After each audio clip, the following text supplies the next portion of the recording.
Todd Grimshaw's, Gareth Pierce, relationship with Theo Silverton, James Cartwright, has recently gone from troubled to downright abusive, and what Theo comes home to next week in Coronation Street will leave Todd fearful the physical abuse will resume.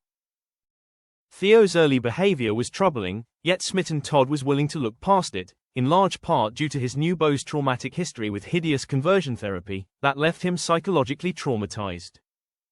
Further clashes with wife Danielle, Natalie Anderson, and evil conversion therapy practitioner, Noah Headley, Richard Windsor, who are forcing their extreme religious views on Theo's children, Miles, Lewis William McGee, and Millie, Caitlin Early, pushed Theo further to the edge. Theo's abuse initially took the form of manipulation, as he sought to isolate Todd and saw his ex, Billy Mayhew, Daniel Brocklebank, as a major obstacle. After Billy attempted to get through to Theo's son Miles, who's been brainwashed by Noah with his sick teachings, Theo saw red and laid it on the line for Todd. If he didn't sacrifice his relationship with Billy, they were through. While Todd initially agreed and things settled, an uncomfortable mediation session with Danielle and Noah resulted in Theo returning home alone, drinking heavily and discovering that Todd was at the pub with Billy. When Todd returned home with a kebab for Theo, Theo's mask finally slipped and his abuse became physical. While verbally berating and humiliating Todd, he attempted to force-feed him the kebab in a truly disturbing scene before leaving. The following day, and after delivering Billy a fierce tongue-lashing, Theo's rage soon gave way to sadness and he convinced the kind-hearted vicar to speak to Todd and ask him to forgive him. Billy did as he was asked and Todd was willing to listen to Theo's explanation, though he was further horrified when Theo refused to take any responsibility for what happened. Todd stood his ground and ordered Theo out, leaving Theo scrambling over his loss of control.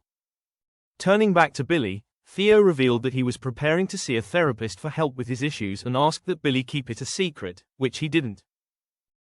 While Theo sacked therapy off for an afternoon in the pub with Gary Windass, Mikey North, Billy revealed all to Todd, who was thoroughly touched. As Todd and Theo crossed later, Todd revealed he was proud that Theo had sought therapy. Sensing an in, Theo upped his manipulation and reminded Todd of everything he'd sacrificed for their relationship and that now he was seeking help with his headspace. In a dark moment, Todd took responsibility for his part of the violent incident and welcomed Theo back in, and the two move into the corner shop flat together next week. When Theo begins to worry about the state of the flat having an impact on his upcoming custody hearing with Danielle, Todd sets about cleaning the place. Calling on Billy, George Shuttleworth, Tony Maudsley, and Brian Packham, Peter Gunn, for help, the scene quickly becoming somewhat of a party with music, drinks and snacks. When Theo arrives home, he finds the flat in a much better condition, but takes a moment to absorb the scene. With Todd well aware that Theo has a hair-trigger temper, how will he react to his efforts? Will he be grateful, or will he dish out even more abuse as this dark storyline progresses?